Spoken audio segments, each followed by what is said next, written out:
The moon is no longer just a celestial body. It's the next battleground for global superpowers, where energy dominance could redefine the future of space exploration. But here's where it gets controversial. The race to establish nuclear power on the lunar surface isn't just about science. It's a geopolitical chess game with high stakes. Let's unpack how this unfolding drama could reshape humanity's footprint beyond Earth. The United States is ramping up its efforts to deploy a nuclear reactor on the moon, a move directly tied to the growing space ambitions of China and Russia. According to recent reports, Sean Duffy, NASA's acting administrator and U.S. Transportation Secretary, hinted that the U.S. could complete this ambitious project by 2030. That's a decade sooner than many analysts predicted. But the real twist? The reactor's power output has more than doubled, from a proposed 40 kilowatts to a staggering 100 kilowatts. This leap in energy capacity isn't just a technical upgrade, it's a strategic pivot.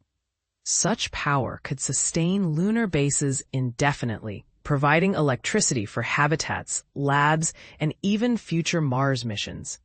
And this is the part most people miss. The reactor won't exist in isolation. It's part of the Artemis program, NASA's grand vision to return humans to the moon and lay the groundwork for interplanetary travel.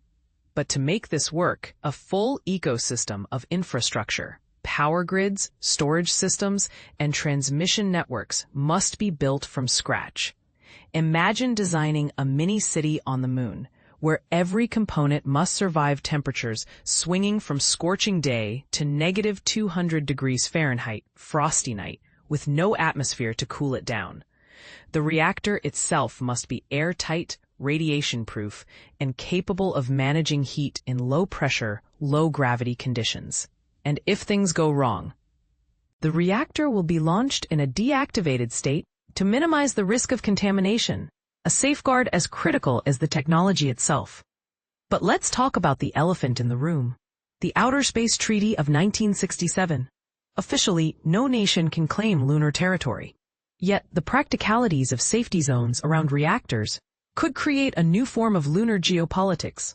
As Duffy warned, the first country to deploy a reactor could effectively block others from key regions, turning the moon into a patchwork of de facto colonies. China and Russia are already countering. China's Lianyue lunar lander aims to transport humans by 2030, while its partnership with Russia envisions an international lunar research station by 2035, complete with its own nuclear power plant.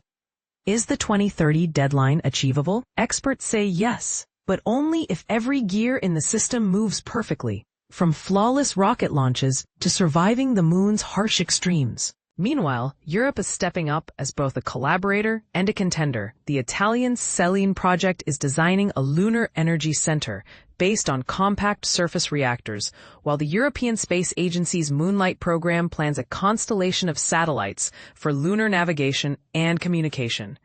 Spain's Lupin system, tested on Fuerteventura's moon-like terrain, could soon offer GPS-like precision for lunar missions. Even Airbus is building cargo shuttles for the International Space Station, and Germany's Luna Center in Cologne is creating a 700-meter lunar simulation lab to train astronauts and test robots. Europe's contributions aren't just supporting roles, they're shaping the rules of the game. So, what's next? By 2030, we might witness not just a return to the moon, but the birth of permanent energy installations that could anchor human settlements.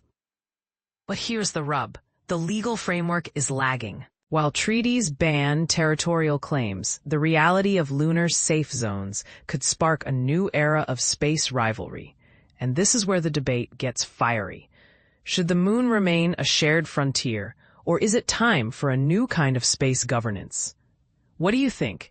Should the moon's resources be a global commons, or is competition the only way to drive innovation? Share your views in the comments below. After all, the future of the moon might depend on the answers we give today.